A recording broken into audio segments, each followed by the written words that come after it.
Welcome to your source for research, innovation, news, insights, and commentary. This is your Research Business Daily Report, what was sponsored today and this week by Toluna, bringing people and brands together to improve decision-making via the world's largest social voting community. One thing we're all going to learn on RBDR today is that when people enter a store, you may find many who have a privacy please sign on, but it'll be counterbalanced by other people who have out the welcome mat. Direct Marketing News senior editor Al Urbanski wrote an article last week that discussed an OpinionLab survey of over 1,000 consumers. It took place in early March, and it found consumers united in, quote, their distaste for being physically tracked via mobile GPS systems, end of quote. Is tracking in the store even acceptable if the retailer promises to enhance the shopping experience that you're going to have? 88% said no way, and 44% said they'd be less likely to shop in a store that implements a tracking program. OpinionLab CMO Jonathan Levitt told Urbanski, quote, I equate this to the reaction we saw during the first cookies debate of 15 years ago. People had to get used to this idea of being animals tagged in the wild, end of quote. But Urbanski opines retailers may be able to take heart in the knowledge that this mountain, the privacy mountain, has been climbed before. But quoting Urbanski, they should be aware that this time it's more of an Everest than a Pikes Peak, end of quote. On the other hand, there are shoppers more than willing to interact with researchers in a store. How open are they to the idea? They'll participate when they enter the store, while they shop, and unbelievably to me, when they leave the premises. You heard that right. There are a sizable number of people, apparently, who, as they leave the store, have agreed ahead of time to answer their mobile phones to answer survey questions. Now, I had great trouble believing that, and that's why I got in touch with 2020 Research Chief Innovation Officer Isaac Rogers. The company has developed a product called GeoStores, and one of the things it boasts is that it can reach consumers as they're leaving the store. Here's what it's all about.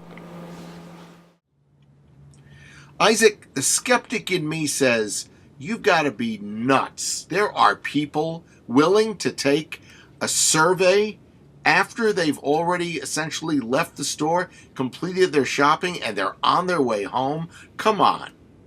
No, absolutely there are, Bob. Now, maybe not everybody, but what we've done with this method is we've provided a way to access these consumers in real time, and some of them may see it as a bother. There may be some that think that, but I tell you what, the way we approach them is that they're going to have an opportunity to provide in-the-moment feedback to the people who can make a difference, to the people who will be listening. And so we tell them how valuable their opinion is, and it really changes the game for them. They're not just taking a quick survey where they provide some answers and they don't know where it goes. They know that they're going to be a valuable part of the insight process for the people who make decisions about these brands. So they're much more likely to opt in than you may think. I understand you have partners in this endeavor. Yeah, that's correct. It's this is kind of a new area for market research, and so nobody has all the tools together. And as a matter of fact, we had to do a lot of process work to even figure out how to make it happen. So we've got two different partners. Doyle Research is the research team who is specializing the method in how to do the interviews, and we've also partnered with M4, who's got a very good nationwide mobile panel, and they also have the ability to interact with our technology to make the interview process actually happen. And all these people have essentially been pre-screened to be available to take this particular kind of survey, right? They have been taking mobile surveys through this panel. They have maybe had a geolocation triggered survey before. For pretty much all of them, this is going to be the first geolocation interview they've ever done. So there's probably some newness to it, which helps us a lot. It's something fun for them to do that's different. But yes, they've all been opted in previously, and they've all opted in to share their geolocation and do those kinds of things. How's the question that you pose to these people, and perhaps even the length of the survey, different from other in-store, in-the-moment type research? You know, these are pretty short interactions. We're trying to focus on making sure that we're getting the little details that would be lost if we asked this question a day or two later. So, they're about 5 to 10 minute long interviews focusing on the experience that somebody just had with a brand or with a product. And because we're right there in the moment, they're not losing a lot of detail like we would if we did this interview 2 or 3 days later about the experience. Okay. What's the level of excitement with the potential customer base out there to this idea? Oh, it's tremendous. I think a lot of them look at the promise and they say that is something brand new and different, and now we're trying to figure out how we use it. What kind of questions would we want to ask? What's really going to be relevant? I was going to ask you, are these guys trying to bend the envelope? Forget about pushing the envelope. I wouldn't say bend the envelope. It's a new arena, so people are still a little trepid about exactly what we can and can't do. We were talking earlier about what the sample size is or needs to be. And that's a real challenge for us.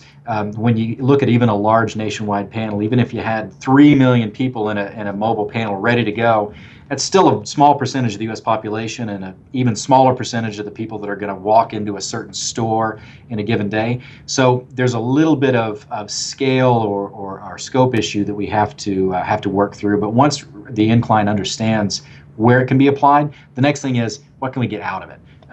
And I think that's also a little bit of a gray area because what kind of questions do you get to ask? What is going to be most relevant to hear from a consumer a couple minutes after they walk out of a store? Those answers come pretty quick, but they're entirely new types of questions that people haven't had to think about before. Is this the first of its kind out there as far as you know? I'm not sure. People have been doing mobile surveys before. I've never seen anybody do a mobile qualitative interview triggered like this. There may have been. I've not heard of it though. Want to know more about GeoStore Surveys? Email isaacr@2020research.com. That's your Research Business Daily Report, where we're sponsored today and this week by Toluna, bringing people and brands together to improve decision-making via the world's largest social voting community. We hope you have a great research day, and we hope that you'll join us back here tomorrow.